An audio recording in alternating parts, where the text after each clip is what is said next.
Okay, so we are going to start with the chapter electrostatics. Basically electrostatics में हम लोग सबसे पहले हम लोग पढ़ने वाले चार्ज के बारे में. Now we can relate this chapter from the chapter gravitation जो हम लोग ऑलरेडी पढ़ चुके हैं क्लास 11th में. इलेक्ट्रोस्टैटिक्स में हम लोग क्या क्या पढ़ने वाले हैं. सबसे पहले we are going to study about charge. It is that property of matter through which it can create and experience electric and magnetic field. That means any material is there. If the material is able to create an electric or magnetic field, that means that material is charged. Okay, so what are the properties of charge? The properties of charge are that it can be of two types. It can either be positive or negative. Like charges repel each other and unlike charges attract each other. Charge is a scalar quantity. That means it does not need any direction to be shown. Charge of a system is isolated. Charge of an isolated system is conserved. What does this mean? Okay, let's understand what does this mean first. Just imagine you have a system of particles. This is your system, and then you have another system. This system is of 2 coulomb, and this is of 1 coulomb. Okay, now when these two systems combine, it forms a third system, or you can say it forms the third and the fourth system. Okay, which basically has 1.5 coulomb and 1.5 coulomb respectively. The total charge on this system is 3 coulomb, and the total charge on this system is also 3 coulomb. The charge is conserved here. I hope you understood. That's what I am explaining here also with an example. This ball has a charge of 2 coulomb. This one has a charge of -1 coulomb. When the system is again taken in place, now this has half coulomb and this has half coulomb charge. The whole system here has 1 coulomb charge, and the whole system here even has 1 coulomb charge. That simply shows that when it's an isolated system, the charge in the system will remain conserved. Now, charge is quantized. What does it mean when we say quantized? It is the multiple of the same number. That means charge can be shown in the form of electrons.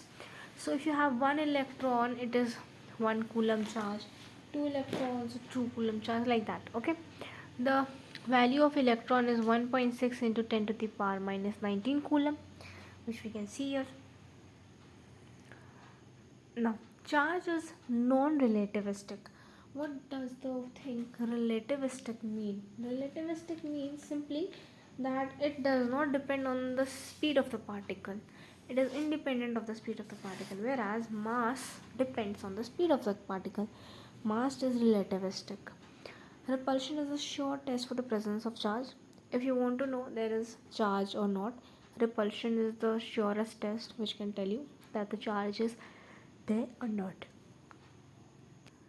Now let's come to the most important topic in the chapter, that's Coulomb's law. Basically, if you have two particles, one is Q1, another is Q2. When you show force on them, how do you show the forces? You actually show it force on 1 due to 2, that is F12, force on 1 due to 2, and this one is shown by force on 2 due to 1, that's F21. Okay, force on 1 due to 2 will be equal to force on 2 due to 1, that is K Q1 Q2 by R square. If you can recall from the chapter gravitation, we had studied G m1 m2 by R square. So that's the same thing here again. Now, what is this K? The thing that we are using constant K.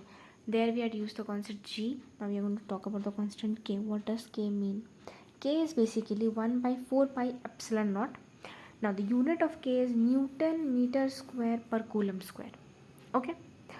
The value of K is 9 into 10 to the power 9 and the unit again.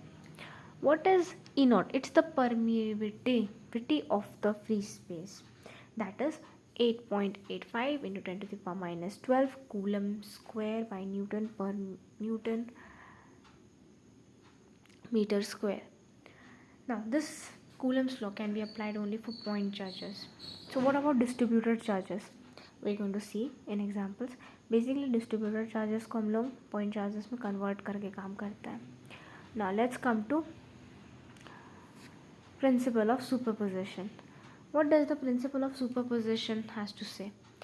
The principle of superposition says that when there is interaction between two forces, it is independent of the presence or absence of the third force. Means when two forces are present, it does not matter if the third force is there or not, because the net force on a particular charge may change. Okay, how can we explain this? Like we had two charges. Now the third charge comes.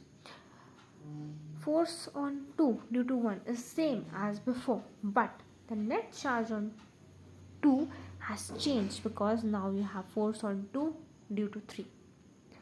I hope you understood. If you have understood, let's go through a question. Now here's my question to y'all. You can see a system that I have made. It's a square, so all the sides will be same. So if one side is given as L, the other side, three sides are also L. What you have to do is, all the charges are given at the corner of the squares. You have to find the magnitude of force on C, which can be written as N Q1 Q2 by L square. You need to find out what does N represent. Come on, be quick.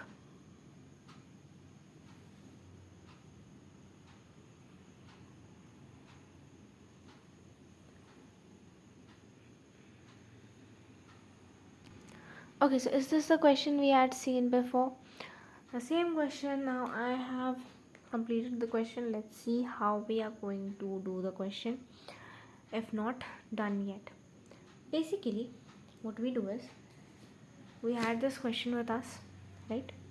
Now if this side is L, even this side is going to be N, right? If this to a L, the hypotenuse will be root 2L, and if the hypotenuse is root 2L, the individual sides will be L by root 2. Am I right? Now basically, if you see C, let's find out the direction of all the charges for C. Positive charges repel, right? I'll use another color. Hold on, it's not visible. Positive charges repel, right? Again, positive charges repel, right? Again, positive and negative charges attract, positive charges repel, right? I'm sorry, the question was written wrong actually. This is the question. You need to still find out the magnitude of charge on C. You can pause the video and do it and see the solution. I'll continue. You have positive charges, it repels. You have positive and negative charges, it attracts. You have positive charges, it repels. You have positive and negative charges, it attracts. The net force is coming in this direction, if you can see. That's the F net, right? Now let's talk about what's the value of F. Have you understood how F net comes to be in this direction? Now let's talk about what's the value of F. If you see, what we say is F is equal to KQ1 Q2 by R square, right? Here K Q1 Q2, सी पर हम लोग small q charge मान ले रहे हैं, तो Q1 Q2 by R square, that is L by root 2 square, that comes to be K Q1 Q2 into 2 by L square. Now we are saying that this is written as F. So if this is F, when we come to side ED, that is E and D, now we are talking about 4 is multiplied on just in the equation, so basically it's 4F. Then we talk about EC, we have minus sign multiplied, so that's minus F. And we talk about EA, it's 2 multiplied, so you have 2F. Now basically, since we are talking about this only, this is the net force, so we are going to talk about 2F and 2F only. I hope you understand this. Now the net force then would be root under 2F square plus 2F square, that comes to be 4 root 2 KQ by L square. which is actually the value of n. Now let's talk about the vector form of the Coulomb's law. Basically, the vector form, it's a very long derivation. If you just can't remember the derivation, remember that the force vector is equal to kq1 q2 by r2 due to 1 cube into r2 due to 1 vector. Okay, remember the number which is on top, that's 2 due to 1, it will be same on the bottom, 2 due to 1. If it's 1 due to 2, it will be 1 due to 2. You need to put this with the sign. That's what I'm talking about, the charges with the sign. That's important. This is your next question. You need to find the magnitude of force on Q. This one here.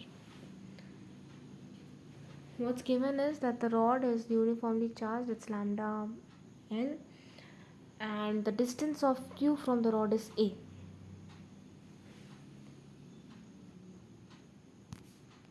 Okay, so what we do is, instead of taking all the parts and adding them up, we take a small dq. A very small dq is taken, okay, at a distance of x from q. dx में dq लिया गया, ठीक है. Now this dq would be lambda dx, of course. The force would be kq1 q2 by r square. Now your q1 is q, your q2 is dq, that's lambda dx, and r square is basically the distance, that's x square. Now if we integrate it, what does integration means here?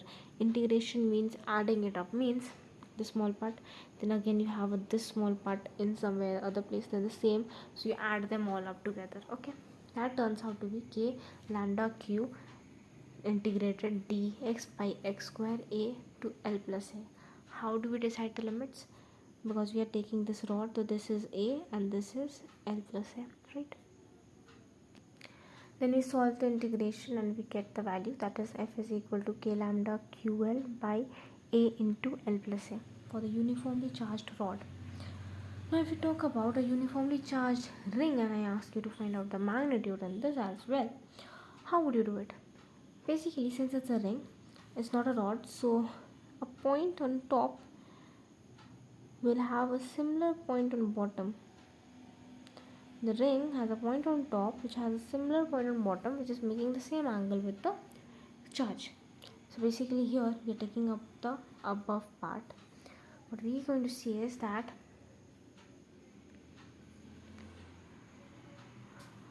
r is equal to root under x square plus a square. That means r hypotenuse is equal to x square plus a square in under root. dq is lambda dl and dl is a d theta. A into the small angle t theta, and when you cover it up completely, that makes dl, okay, the arc. Force is equal to kq1 q2 by r square. q2, that's dq, is basically lambda dl. We put the values as according to that. Now the thing is that what we have put the values are of the charges like this, but it has components because it's an angle of theta. The cos component and the sine component which gets cut off, the cos components get added. So basically that's why we put a cos here, multiply a cos. If you multiply cos here, you have to multiply cos theta here, that is base by hypotenuse, and then you solve it, and that's why you reach to the answer is f net is equal to kqx q of the ring by a square plus x square under root cube root. F net will always be along the axis. Okay, now let's talk about the electric field. So basically every charge creates electric field around it. The charge brought at a particular point interacts with the electric field at the point and not the charge density.